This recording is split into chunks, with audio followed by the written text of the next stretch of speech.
ভোরের আলো কেবল ফুটেছে, লন্ডনের আকাশে এখনো ঘন কুয়াশা।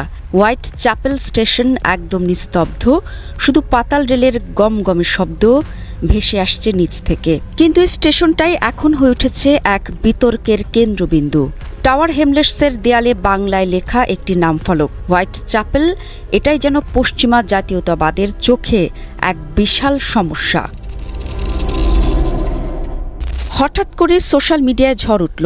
মার্কিন রাজনীতিবিদ রুপার্ট লয় এক্সে একটা ছবি পোস্ট করলেন। ছবিতে দেখা যাচ্ছে স্টেশনের নাম ইংরেজির পাশাপাশি বাংলাতেও লেখা, আর তার ক্যাপশন, এটা লন্ডন, এখানে স্টেশনের নাম শুধু ইংরেজিতে হওয়া উচিত। পোস্টের নিচে মুহূর্তেই হাজারো লাইক, শেয়ার, কমেন্টের ঝড়, এবং এরপরই এক ধনকুবের এসে এই আগুনে ঘি ঢাললেন। ইলন মাস্ক একটি মাত্র শব্দ লিখলেন, ইয়েস, আর এরপরে শুরু হলো তুমুল বিতর্ক। ইলন মাস্ক, যিনি নিজেকে একাধারে মুক্ত চিন্তার প্রবক্তা ও প্রযুক্তির বিপ্লবী নেতা হিসেবে উপস্থাপন করেন, তিনি হঠাৎ করেই বাংলা ভাষার বিরোধিতায় নামলেন।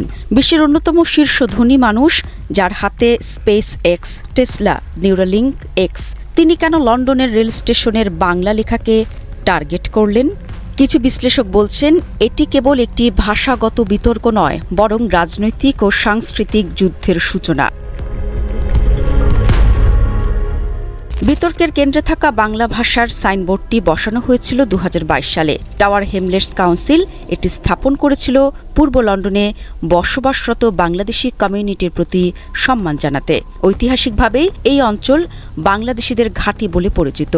ব্রিটিশ অর্থনীতিতে তাদের অবদানও কম নয়। তবু বাংলা ভাষার ব্যবহার নিয়ে এত আপত্তি কেন? অনেকেই প্রশ্ন তুলছেন, লন্ডনের বিভিন্ন জায়গায় ফরাসি, স্প্যানিশ, এমনকি আরবি ভাষায়ও সাইনবোর্ড আছে, তাহলে বাংলা কেন সমস্যার কারণ হলো?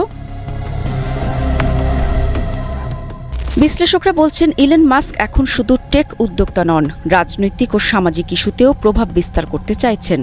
মার্কিন নির্বাচন থেকে শুরু করে ইউরোপের রাজনীতি, সবকিছুতেই তিনি নাক গলাচ্ছেন।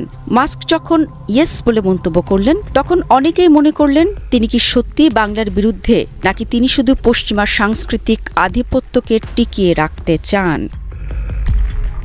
এক ব্রিটিশ সাংবাদিক সরাসরি প্রশ্ন ছুড়ে দিলেন, এলেন, তুমি কি শুধু ইংরেজি ছাড়া সব ভাষার বিরোধী, নাকি নির্দিষ্টভাবে বাংলার? কিন্তু মাস্ক আর কোনো মন্তব্য করলেন না। ইলন মাস্ক পৃথিবীর সবচেয়ে ক্ষমতাধর ব্যবসায়ীদের একজন। টেসলা থেকে শুরু করে স্পেস এক্স, সবকিছুতে তিনি সাফল্যের ছাপ রেখেছেন। কিন্তু সমস্যা হলো, তিনি এখন প্রতিটি বিষয়ে নাক গলাতে শুরু করেছেন। যেন শুধু প্রযুক্তি নয়, রাজনীতি, ভাষা, সংস্কৃতি, সবকিছুই তিনি নিয়ন্ত্রণ করতে চান।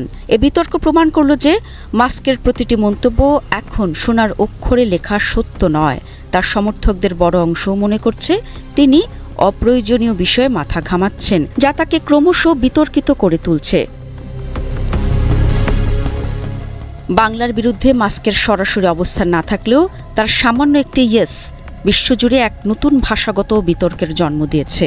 এটা কি নিছকই একটি মতামত, নাকি মাস্ক নিজেকে এক নতুন বিশ্ব শাসক ভাবতে শুরু করেছেন?